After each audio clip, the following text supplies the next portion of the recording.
বৃষ্টি মাথায় করে আমরা পৌঁছে গেলাম কফি গার্ডেনে। এটা একটা ছোটোখাটো মিউজিয়াম।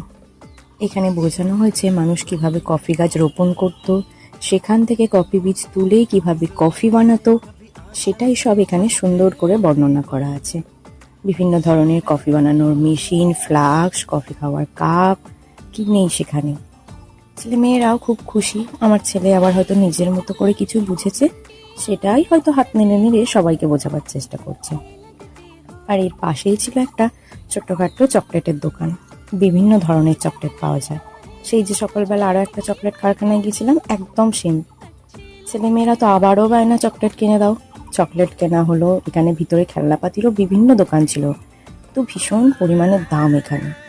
কিন্তু ওই যে বাচ্চাদের বায়না মেটাতে দু একটা কিনে দিতে হলো। এখানে আমরা বেশ অনেকটাও সময় কাটালাম।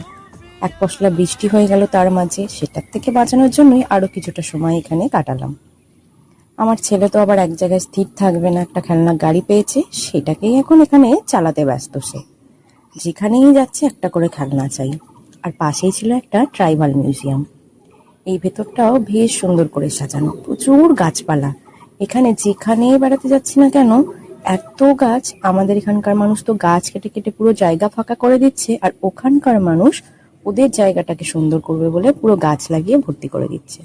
আমাদের দাদা ভাই আবার এখানে আদিবাসীরা কিরকম করে নাচ গান করতো, সেটাই গান করতে করতে দেখাতে দেখাতে যাচ্ছে আমাদের মানুকে। ওকে বলছে তুই এরকম একটা করে নাচ দেখাবি, যেহেতু ও নাচ শেখে।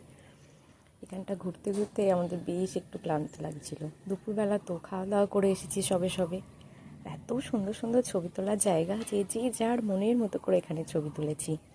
তবে ঘুরেছি কিন্তু খুব সুন্দর। আদিবাসীদের জীবনযাত্রা, ওরা কীরকম ছিল এখানে, ওরা কিভাবে থাকতো, সবটা এখানে তুলে ধরা হয়েছে। ঘুরে ঘুরে দেখতে দেখতে একটু ক্লান্ত লাগলেও আবার ভাবছিলাম আবার কবে আসবো তার নেই ঠিক, আদতেও আসতে পারবো কিনা এসব জায়গায়। তাই এসেছি যখন একটু কষ্ট করেই ঘুরেই নিই। আর এখানে এই পুকুরে বকগুলোকে দেখে তো আমি ভেবেছিলাম সত্যিকারের বক, কাছে গিয়ে মনে হলো না, এগুলোও সাজানো।